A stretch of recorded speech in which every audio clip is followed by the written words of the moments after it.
ñun ëllëg théâtre amoon nañu habitude tàmmoon nañu di organiser la journée mondiale de l'environnement bi nga xam ne dañ koy defal le 5 juin at bu nekk suñu partenaires yi ñoo si doon accompagner ñu ànd ak ñoom de célébrer la journée de l'environnement donc la journée mondiale de l'environnement donc journée mondiale de l'environnement bi nga xam ne moom la ñu mujj organiser moom moo doon en juin 2019 le 5 juin 2019 biñ ci paree dañu toog ñu waxtaan ñu ni pourquoi pas at yi di ñëw ñu bañ a yem ci journée bi donc parce que li ñuy def ci benn journée dafay xaw a xat est-ce que mënuñu jël semaine ñu jéem a sensibiliser la population jéem leen xamal environnement naka lañ koy protéger ak yooyu yëpp lépp par le biais du théâtre ak yi nga xam ne moom la ñuy faral di def donc ñu waxtaan ceeg suñu ay partenaires yi nga xam ne moom ñooy le ministère de l'environnement ak la direction de l'environnement ñoom tamit ñu xamal ñu loolu kat ñoom dinañ ñu sawar pour ànd ak ñun ci loolu ñun aussi ñu ni donc dañuy à partir de cette année 2021 dañuy commencer première édition def la semaine de l'environnement et du développement durable donc semaine de l'environnement et du développement durable boobu moom la ñu bëgg te teewal à partir d'aujourd'hui du 1er jusqu'au 5 juin nga xam ne moom mooy nekk la journée mondiale de l'environnement donc biñ ci waxtaanee ak ñoom aussi ñu sawar ci loolu donc projet bi nag du leen lu dul semaine de l'environnement et du développement durable programme la boo xam ne dafa am benn plateforme de diffusion de spectacle sur la protection de l'environnement te fi ñuy intervenir mooy ci xale yi ci jardin d'enfants yi ci école primaire yi ak ci lycée yi donc loolu moom moo tax sax programme bi bu ma koy lire léegi di ngeen gis ni ci école yooyu la ñuy intervenir donc bu ngoonee di 3h 15h ba 18h dinañu am ay ateliers de formation en photo ak atelier de théâtre forum ak les enfants de l'école Insa Coulibaly ba fële sa Ndiolofène donc dinañu amal atelier de formation jéem a tàggat xale yi ci théâtre forum te lépp ci respect de l'environnement lañ koy taxawalee ak développement durable jéem a tàggat xale yi ci loolu donc bu subaa mercredi inchallah dinañu dem fële sa jardin d'enfants Mame Fatim Konté amal fa tamit ay atelier de photo amal fa également des ateliers de dessin ak de peinture donc à 15h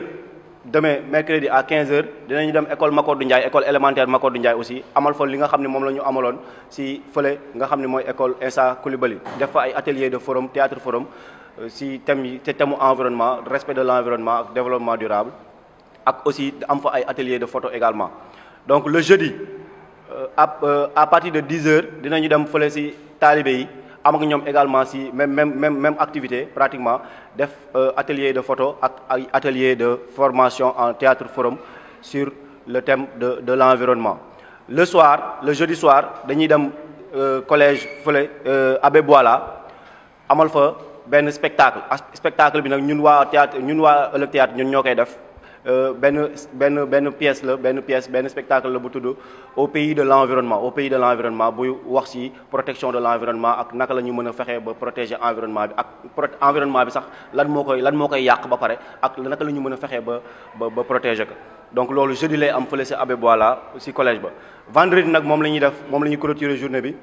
ak fële ci lycée Ahmed Fall atelier de formation yi nga xam ne moom la ñu doon def ci élèves yi école élémentaire yi ak yi nga xam ni peinture yi ñu doon def ci école jardin d'enfants yi ak yi nga xam moom la ñu doon def ci ak talibé yi yooyu yëpp dafay am restitution le vendredi après les allocutions fële ce lycée Ahmed Fall. environnement dafa nekk la nga xam ni population bi ci boppam dañu war a porter combat bi warul nekk affaire état kese ndax tey yaakaar naa ni population bi porter combat bi mooy gën a tax ñu gën a gaaw am résultat yu ñu bëgg waaw état mi ngi mëne vraiment li mu mën mi ngi koy def. mi ngi def ay projet mi ngi def ay études pour que ñu bàyyi génération yi ñëw ñu bàyyi leen environnement bu baax ndax tey environnement bu yàqoo ñëppay perte moo tax tey lu ñu mën def nañ ko def ba bàyyi génération yi ñëw suñu sët yi suñu doom yi bu ñu ñëwee fekk fi environnement bu baax ba nga xam ne daañu ci mën a dund bu yéwan programme bi nag riche na maa ngi xool 4 jours yi vraiment